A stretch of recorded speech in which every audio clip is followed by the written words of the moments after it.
I'm Finn. I've had an absolute blast today. Survival challenge, bronze. Y'all take care of yourselves. Min-san, konnichiwa. Konnichiwa.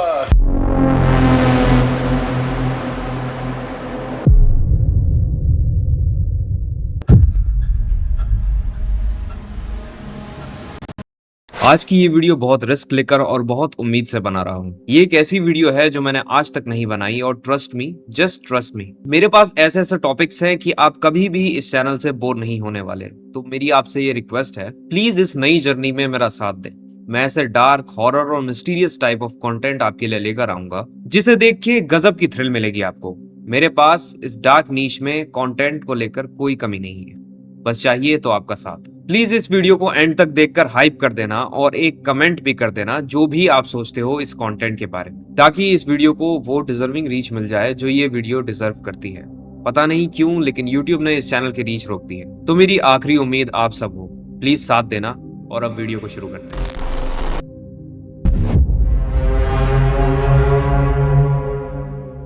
Scotland के पिटकलनी इलाके में रहने वाला एक 33 साल का आदमी फिन किनी एक सर्वाइवल एक्सपर्ट था। वो एक सर्वाइवल स्कूल चलाता था जहां वो बच्चों और बड़ों को बुश क्राफ्टिंग यानी जंगल में बिना रिसोर्सेज के शेल्टर बनाना, शिकार करना और खाना ढूंढना सिखाता था।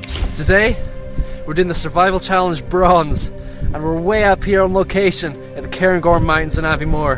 I'm really looking forward to this one. उसने वाइल्ड कैट बुशक्राफ्ट नाम से एक YouTube चैनल भी शुरू किया था जहां वो अपनी फील्ड नॉलेज शेयर करता था। लेकिन किसी ने नहीं सोचा था कि एक दिन यही जंगल, जिसे वो अपना घर कहता था, उसकी सबसे बड़ी मिस्ट्री बन जाएगा। 25 मार्च 2022 को फिन को साउदर्न सदरलैंड के एक रोड ट्रिप पर ड्रॉप किया गया, जहां से उसे पैदल 45 माइल का सफर तय करके एक गांव पहुंचना था और उस पूरे सफर का एक वीडियो बनाना था। फिन के परिवार को पता था कि इस सफर में 2-3 दिन लग सकते हैं, तो शुरू में किसी ने भी टेंशन नहीं ली। लेकिन जब 3 दिन गुजर गए और फिन का कोई पता नहीं चला, ना ही उसका फोन लग रहा था, तो उसके फादर ने पुलिस में एक मिसिंग रिपोर्ट फाइल की। उन्हें लगा कि शायद उसका फोन टूट गया होगा या फिर वो जंगल में थोड़ा और एक्सप्लोर कर रहा होगा।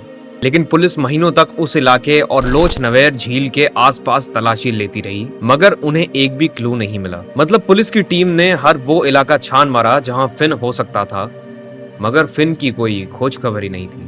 फिन अचानक जैसे हवा में गायब हो चुका था। उस पर टीवी शोज भी बने पर कोई लीड नहीं मिली। करीब 19 महीनों बाद जब सबने हार मान ली, मगर फिन के पिता, जो अकेले ही अपने बेटे को ढूंढ रहे थे, उन्हें फाइनली कुछ मिला। उसी झील के किनारे झाड़ियों में छुपा हुआ फिन का बैकपैक मिलने के बाद ये अंदाजा लगाया गया कि शायद फिन ने झील को तैर कर पार करके शॉर्टकट लेने की कोशिश की होगी और वो डूब गया।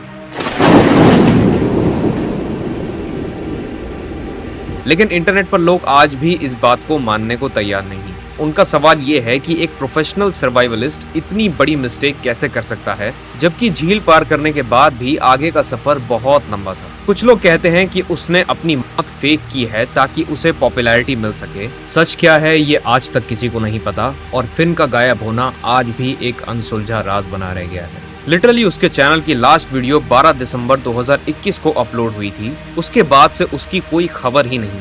इमेजिन ऑलमोस्ट 5 साल होने को आए, ना पुलिस को ना उसके फादर को उस बैकपैक के सिवाय और कोई क्लू नहीं मिला। ये मिस्टीरियस डिसअपीयरेंस शायद one of the craziest mysteries में से एक है, क्योंकि ऐसा कैसे हो सकता है कि आप जिस फील्ड में एक्सपर्ट हो, इतने एक्सपर्ट कि दूसरों को सिखाते हो, आप खुद उस काम को करते हुए गायब हो जाओगे और ऐसे गायब होगे कि कभी मिलो ही ना। आखिर क्या हुआ फिन के साथ? ये आज भी एक सवाल बनके घूम रहा है जिसका कोई जवाब किसी के पास नहीं है।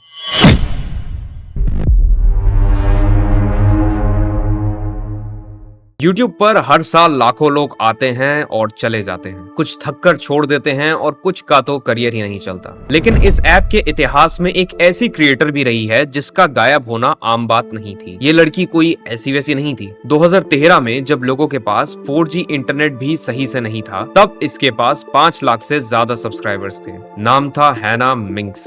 Min-san, Ohio.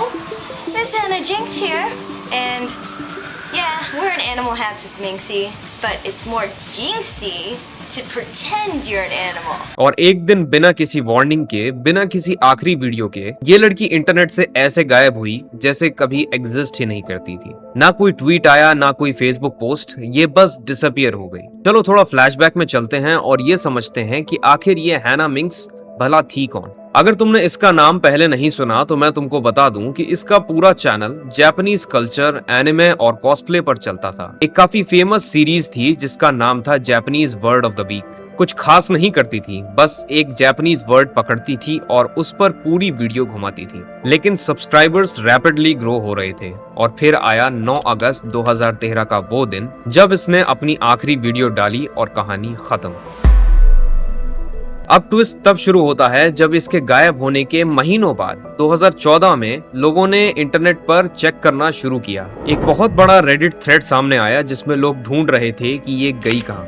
एक चीज तो बिल्कुल साफ है कि वो मरी नहीं थी। अब ये कैसे पता? तो लोगों ने उसका असली नाम हैना वैगनर के रिकॉर्ड्स चेक किए तो पब्लिक रिकॉर्ड्स में कोई एक्सीडेंट या मौत की कोई खबर ही नहीं थी। लेकिन अजीब बात ये थी कि उसने अपने दोस्तों तक को घोस्ट कर दिया था। ओनिसियन नाम के एक यूट्यूबर ने उस वक्त वीडियो बनाकर कहा था कि हैना उसकी बहुत अच्छी दोस्त थी, दोनों महीने में 2-3 बार फोन पर बात करते थे। पर उसने अचानक से टेक्स्ट और कॉल्स का जवाब देना ही बंद कर दिया। और इस कहानी में एक और बड़ा अजीब हिस्सा है। 2018 में एक मूवी रिलीज होती है जिसमें हैना ने एक्टिंग की थी।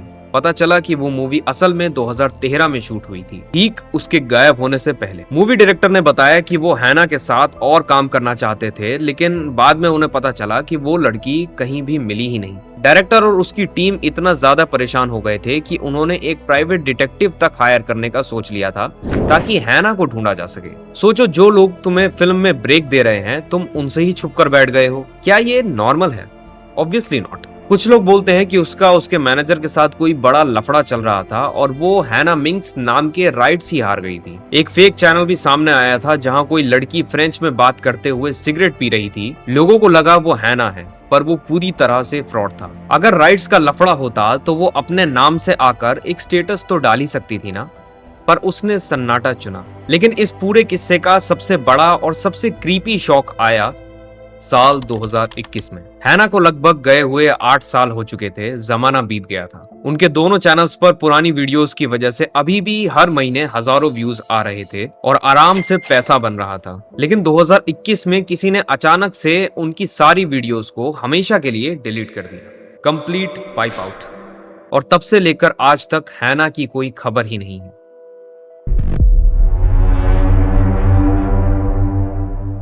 एक 22 साल का बेल्जियन यूट्यूबर स्टॉर्म डेब्यूल, जो पूरी दुनिया को नॉर्दर्न यूरोप के सबसे खूबसूरत और अनजान रास्तों की सैर करवाता था। उसकी सबसे खास बात ये थी कि वो अपनी किसी भी वीडियो में एक लफ्ज तक नहीं बोलता था। वो सिर्फ नेचर की एम्बियंट साउंड्स यानी हवा की सरसराहट, बर्फ के गिरने की आवाज और चिड़िया की चहचहाहट का इस्तेमाल करता था ताकि व्यूअर्स को लगे कि वो खुद उस जगह पर मौजूद हैं। 19 साल की उम्र से ही वो अकेले कैंपिंग कर रहा था और एक बार तो उसने स्वीडन में अकेले ही 6000 किलोमीटर से ज्यादा तक साइकिलिंग की थी। उसे वाइल्डनेस में अकेले सरवाइव करने का बहुत ही ज्यादा एक्सपीरियंस था। मतलब इतना कि कोई भी बंदा उस पे आंख बंद करके यकीन कर सकता था कि ये बंदा अगर साथ में हो ना तो मुझे कुछ नहीं होगा। उसके YouTube सब्सक्राइबर्स भले ही कम थे, मगर जितने भी थे कल्ट थे। 29 अक्टूबर 2024 की वो एक ऐसी ही सर्द रात थी जब स्टॉर्म स्वीडन के यकमाच रीजन में अपनी एक नए वीडियो की शूटिंग कर रहा था। ये जगह अपने नजारों और नॉर्दर्न लाइट्स के लिए जानी जाती है। स्टॉर्म अक्सर अपनी गाड़ी को किसी पास के टाउन में पार्क करता था और वहाँ से पैदल ही घने जंगलों और बर्फीले इलाकों के लिए निकल जाता था।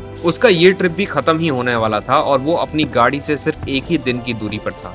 लेकिन अंधेरा बहुत तेजी से हो रहा था और आगे बढ़ना काफी डेंजरस हो सकता था। तो स्टॉर्म ने फैसला किया कि वो वहीं अपना टेंट लगाएगा और रात गुजारेगा। हवा बहुत ठंडी थी, इसलिए उसने अपने टेंट के चारों तरफ बर्फ की एक दीवार सी बना दी थी। लेकिन उसे बिल्कुल भी अंदाजा नहीं था कि कुछ ही घंटों में वहां क्या तबाही आने वाली है।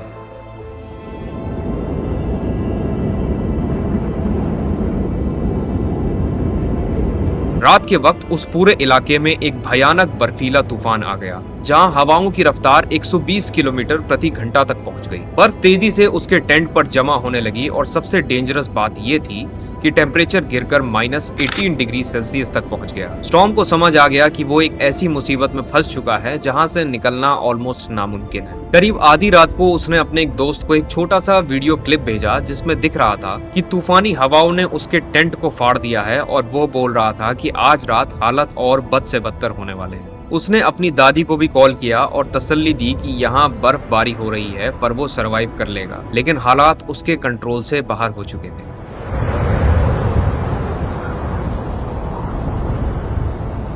रात के 2 बजे के बाद स्टॉर्म ने अथॉरिटीज को एक SOS कॉल किया था, ये बताते हुए कि वो इस बर्फीले तूफान में बहुत बुरी तरीके से फंस चुका है। वो बुरी तरीके से जख्मी है, उसकी नाक टूट चुकी है और उसे इमीडिएट हेल्प चाहिए। लेकिन तूफान इतना ज्यादा था कि ना तो कोई हेलीकॉप्टर वहां तक पहुंच सकता था और ना ही कोई रेस्क्यू टीम इतना जल्दी वहां तक पैदल बर्फ को पार कर पा रही थी। अगले दिन तूफान शांत हुआ और रेस्क्यूअर्स उसकी लास्ट लोकेशन पर पहुंचे, पर तब तक बहुत देर हो चुकी थी। स्टॉर्म की बॉडी फ्रीज हो चुकी थी और अजीब बात यह थी कि वो अपने टेंट से लगभग करीब 2.5 किलोमीटर की दूरी पे पड़ा हुआ मिला। शायद वो जख्मी हालत में अपनी गाड़ी की तरफ बढ़ने की कोशिश कर रहा था, पर एक्सट्रीम ठंड की वजह से उसकी ऑन द स्पॉट वहीं मौत हो गई।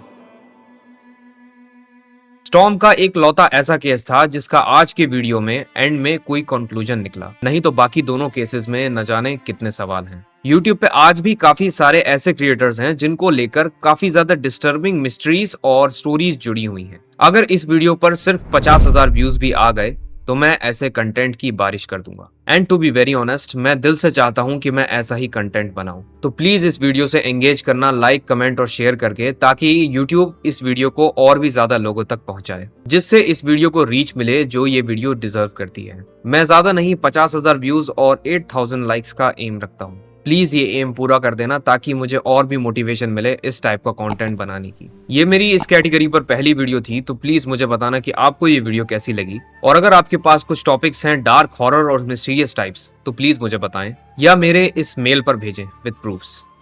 मेरा नाम है आर्यन, आप देख रहे हैं absolute Aryan, and I will sign out.